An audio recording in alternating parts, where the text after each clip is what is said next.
안녕하세요. 2년을 채우지 못하고 결혼 생활을 끝내야 했던 20대 주부입니다. 이혼 사유는 시어머니의 만행 때문이었습니다. 남편과는 지인의 소개로 만나 1년 정도의 연애 끝에 결혼했습니다. 남편은 혼자이신 시어머니와 2살 많은 신우와 함께 살고 있었어요. 신우는 진작에 결혼해서 타지에서 살고 있었고, 시어머니는 저희 집에서 차로 30분 정도 걸리는 곳에서 작은 식당을 하고 계셨습니다. 저와 남편은 결혼하고 얼마 지나지 않아 아이를 갖게 되었습니다. 그런데 임신 10주차에 찾은 병원에서 유산기가 있다며 의사 선생님께서 몸조심하라고 하시더군요. 그래서 다니던 회사도 그만두고 집에서 몸조리를 해야만 했어요. 최소한만 움직이면서 그렇게 건강관리를 했습니다. 그랬더니 임신 15주차가 지나서는 그래도 조금씩 움직여도 될 것 같다고 하시더라고요.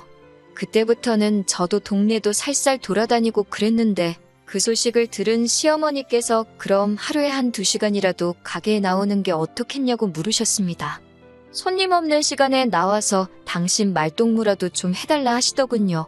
저는 솔직히 내키지는 않았지만 그래도 혼자이신 시어머니와 사이라도 틀어지면 중간에 있는 남편 입장이 얼마나 난처할까 싶어서 싫다 소리를 못했습니다. 가게에 도착하니 시어머니만 계신 게 아니었습니다.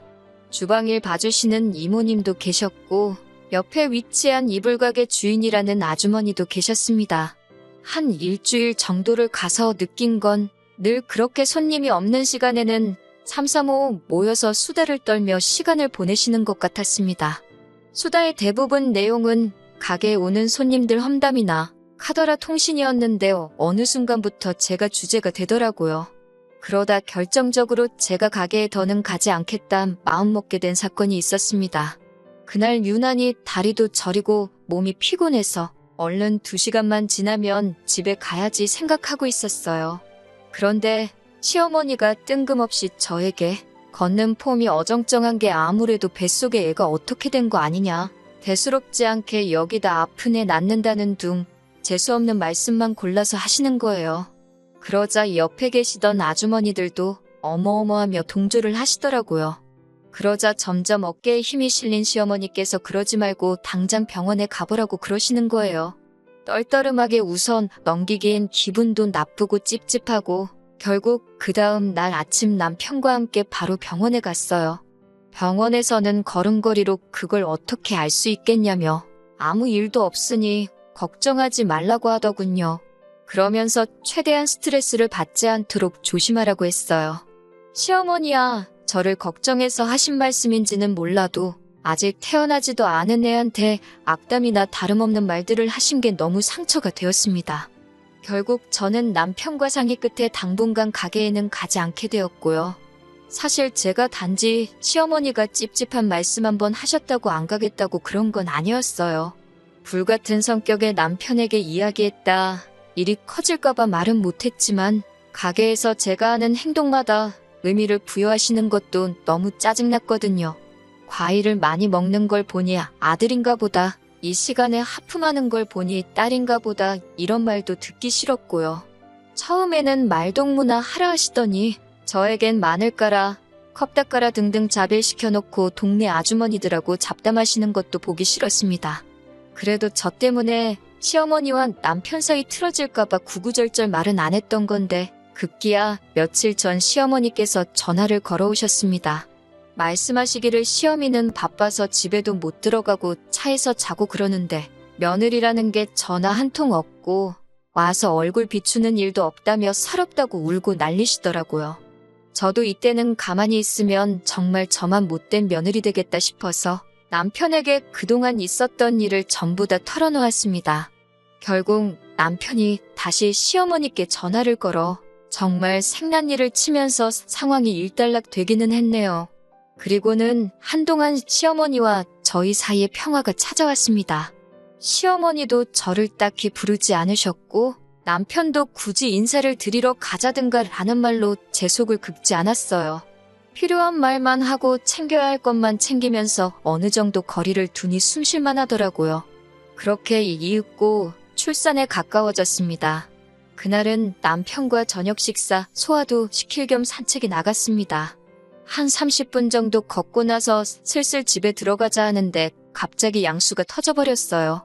급하게 병원으로 가면서 남편이 시어머니께 출산 가방 좀 챙겨서 가지고 와달라고 하더라고요. 친정어머니께 부탁드리고 싶었지만 2시간 거리에 살고 계셨기 때문에 그나마 30분 거리로 가까운 시어머니께 부탁을 드렸습니다.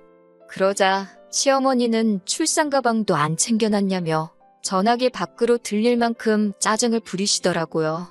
출산 예정일까지 3주나 남았었고 챙길 것도 몇 가지 없었는데도 시어머니의 화는 쉽게 누그러지지 않는 것 같았습니다.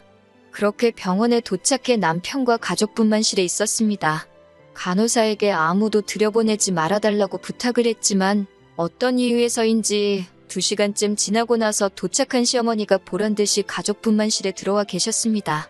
출산하신 분들이라면 아시겠지만 대기하는 동안 민망해서 시어머니에게는 보여드리고 싶지 않은 모습이었는데 시어머니는 무슨 구경거리라도 난 것 마냥 제 발끝에 우두커니 서서 저를 쳐다보고 계셨습니다.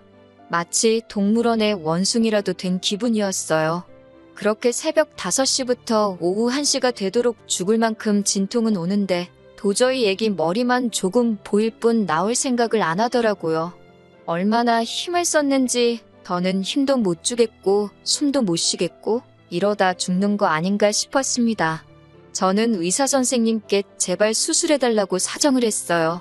그러자 시어머니께서는 수술은 무슨 수술이냐고 좀만 더 참으라고 옆에서 소리를 지르시는데 의사 선생님이 보시기에도 제가 딱 하셨는지 수술하자고 하시더라고요.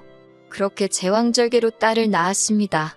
시간이 흘러 마취해서 깨어나는데 친정어머니랑 시어머니가 옆에 계셨습니다.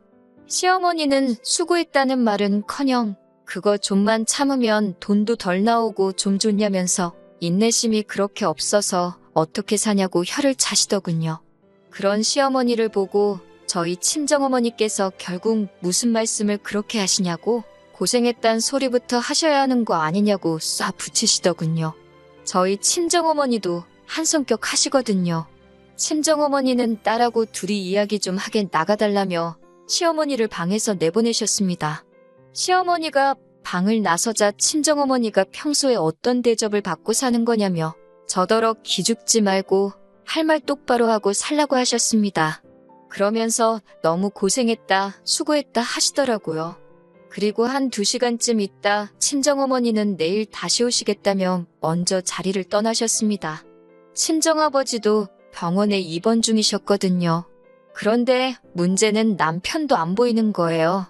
남편이 세상에 회사에 급하게 처리할 일이 있다며 회사를 갔는데 일손이 부족해 야근까지 하고 가야 할 것 같다고 하는데 혈압이 터질 것 같았습니다.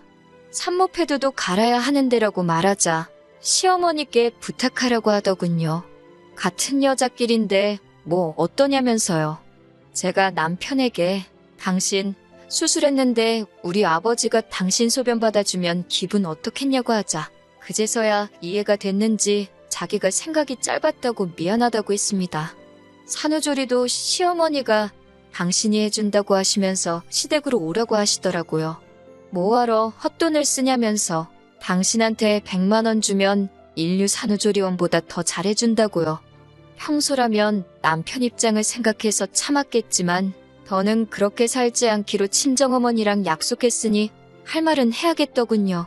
어머님이 해주시는 음식 너무 짜서 먹고 나면 혀가 아구쓰리다고 그리고 신우는 시댁에서 돈 받아서 산후조리원까지 갔는데 저는 왜 집에서 해야 하냐고 따졌습니다. 그러자 시어머니가 그건 네 신우가 좋은 남자 만나서 그런 건데 왜 비교를 하냐고 그러시는 거예요. 그때 그 말을 들은 남편이 그게 무슨 소리냐면서 그럼 나는 못난 남자란 내 와이프 산후조리원도 못 보내냐고 버럭하더라고요. 시어머니도 아차 싶으셨는지 말이 헛나왔다고 하셨지만 이미 엎질러진 물이었습니다. 저는 좋은데 보낼 거라고 한 소리 하더라고요.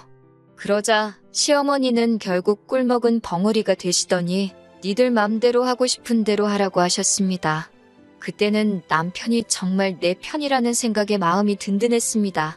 물론 시간이 지나고서야 그게 저를 위해서 그런 게 아니라 자기 자존심 때문에 그랬다는 걸 알게 되었지만요. 믿었던 남편도 결정적인 순간엔 남의 편이었습니다.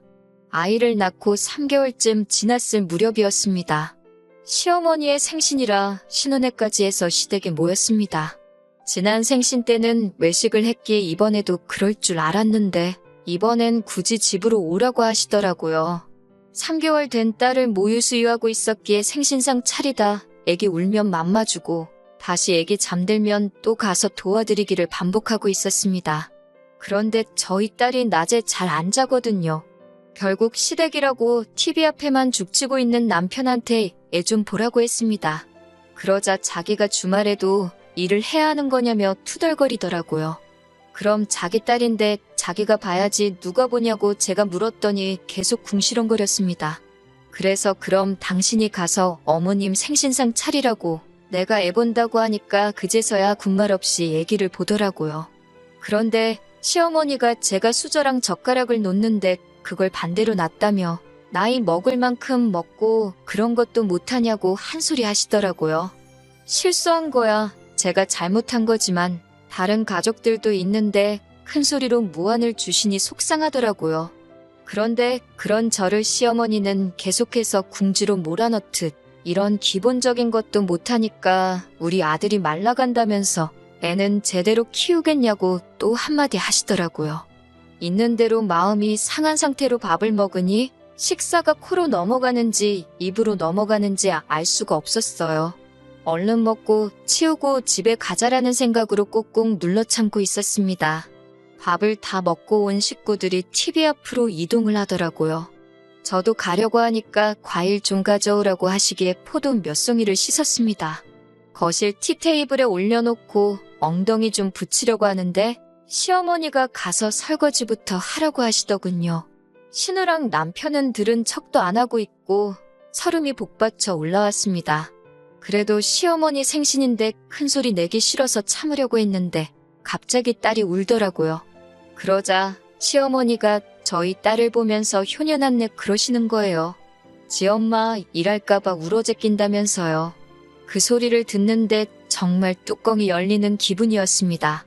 제가 그런 줄도 모르고 시어머니는 저더러 좋겠다며 네 딸 덕에 당신 딸인 신우만 죽어나게 생겼다고 그러시는 거예요. 저도 더는 참을 수가 없어서 제가 집에 와서 놀았냐고 밥 먹을 때도 제일 늦게 앉고 지금도 제일 오랫동안 서서 일하고 있는데 왜 말씀을 그렇게 하시냐고 따졌습니다. 그러자 시어머니가 저더러 버르장머리 없이 대든다며 눈에 뵈는 게 없냐고 그러시더군요. 제가 틀린 말 한 거냐고 되묻자 남편이 저더러 미쳤냐며 지금 어디라고 대드냐고 빨리 죄송하다고 하라는 거예요. 저는 그런 남편에게도 돼지 새끼도 아니고 이 집을 가도 저 집을 가도 처먹고 늘어져 있을 줄 밖에 모르냐고 사부쳤습니다. 그러자 시어머니가 이번엔 자기 아들한테 그게 무슨 말버릇이냐며 당장 사과하라고 개거품을 무셨어요. 제가 남편이고 시어머니고 대접받을 행동을 하셔야 대접을 하고 사는데 이건 뭐 개차반이 따로 없다고 그랬습니다. 그러면서 어머님 같은 분도 필요 없고 이런 남편은 더 필요 없으니 둘이서 알콩달콩 재밌게 살라고 했어요. 그러자 시어머니도 신우도 찍소리도 못하고 저만 쳐다보고 있더군요. 나는 내 딸 데리고 잘 먹고 잘 살 테니 너는 네 엄마 모시고 잘 먹고 잘 살라고 덕담 날려주고 시댁 밖으로 나와 바로 택시 타고 친정으로 향했습니다. 택시를 타고 얼마 지나지 않아 남편에게 미친 듯이 전화가 걸려오더라고요. 그러더니 아까는 시어머니랑 신우가 다 보고 있어서 제 편을 들 수가 없었다며 미안하다고 그러더군요. 그러더니 저희 친정까지 쫓아왔더라고요. 친정 부모님은 이게 다 지금 무슨 상황이냐고 물으셨고 저는 이제껏 겪었던 모든 일을 털어놓았습니다. 제가 많이 서럽기는 했었는지 하나 이야기하면 또 다른 게 생각나고 엉망진창이었습니다. 남편은 저희 친정 부모님 앞에서 대역죄를 진 죄인 마냥 머리를 숙이고 있었는데 저희 아버지가 머리 들고 똑바로 쳐다보라고 하시더군요. 그러더니 남편에게 우리 딸 종로를 시키려고 결혼 허락해달라고 한 거냐며 엄청나게 화를 내셨습니다. 그리고는 이럴 거면 이혼하라고 요즘 같은 시대에 이혼이 흉이나 되냐면서 우리 딸하고 손녀는 내 힘으로도 얼마든지 잘 먹고 잘 살게 할 수 있으니 당장 이혼하라고 했습니다. 그러면서 사돈 연락처도 내놓으라고 하셨고 그 길로 저희 친정어머니께서 시어머니께 전화를 거셨어요. 그리고는 남의 집 귀한 딸한테 막말을 왜 하시냐고 당장 사과 안 하시면 이혼시킬 거라고 하시더라고요. 그러면서 사돈도 딸이 있으면서 어떻게 이제 애 낳은 지 석 달밖에 안 된 애를 생일상 차리라고 부른 것도 부족해 구박을 하시냐고 사부치시더라고요. 그러면서 사돈 생일상을 왜 당신 자식들한테 안 받고 내 딸한테 받으려고 하냐고 내 딸 크는 동안 1,000원 한 장 쓴 거 있냐고요. 여태 가서 이런 취급받고 살았다는 사실에 더 화가 난다고 긴 말 않겠다 하시면서 더 이상은 내 딸 그 집에 못 보낸다고 애들 이혼시키겠다라고 하셨습니다. 그제서야 시어머니는 화가 나서 말을 막 한 거지 제가 미워서 그러신 게 아니라며 앞으로 며느리도 딸처럼 생각하시겠다며 미안하시다고 하셨대요. 하지만 저희 친정어머니는 완강하셨습니다. 사위를 앞에 두고 헤어지라고 이혼하라고 하셨어요. 남편은 그제서야 정말 손이 발이 되게 빌었지만 저도 이미 진절머리가 난 상태라 그 꼴도 보기 싫더라고요. 저는 내일이라도 당장 이혼 서류 준비해오라고 했습니다. 이혼 서류 안 들고 오면 진짜 소송으로 갈 거라고요. 그리고 이튿날 남편이 퇴근하고 친정으로 와서는 이혼 서류를 내밀면서도 다시 한번 싹싹 빌더라고요. 그렇지만 사람이 바뀌는 게 얼마나 어려운 일인가요? 남편을 보고 있으면 굳게 먹은 이혼에 대한 제 마음이 흔들리더라고요. 하지만 사람이 어디 쉽게 바뀌나요? 남편이 눈물 콧물을 흘리며 앞으로는 달라지겠다고 했지만 다시 합치는 한이 있더라도 일단은 헤어지자고 했습니다. 서로 정말 없어선 안 되는 존재들인지 지켜보자고 했어요. 그리고 2년이 지난 지금 저와 남편은 친구처럼 지내고 있습니다. 이혼 당시 남편은 저희가 살던 전세보증금의 대부분을 저에게 가지라고 했습니다. 딸을 태우고 다니려면 차도 필요하지 않겠냐며 차도 저에게 줬고요. 남편은 제 마음을 어떻게든 돌리기 위해서 최선을 다했고 저도 그 점은 잘 알고 있습니다. 남편은 계속해서 합치기를 원하고 있지만 저는 아직 정정하신 시어머니와 다시 한 가족으로 살 자신이 없기에 당분간은 이렇게 지내기로 했습니다. 시어머니는 제 생일이나 명절 때 잘 지내냐고 연락을 한 번씩 해오고 계십니다만 그 이상은 한마디도 안 하시네요. 아무래도 남편의 영향이 큰 거겠지요. 친정 부모님도 지금은 남편에 대한 미움을 많이 거두신 상태지만 다시 합치는 일에 대해서는 회의적이세요. 당분간은 부부보다는 부모로서 살아가려고 합니다. 그렇게 살다 보면 저와 남편의 관계도 시간이 해결해주지 않을까 그런 생각도 드네요.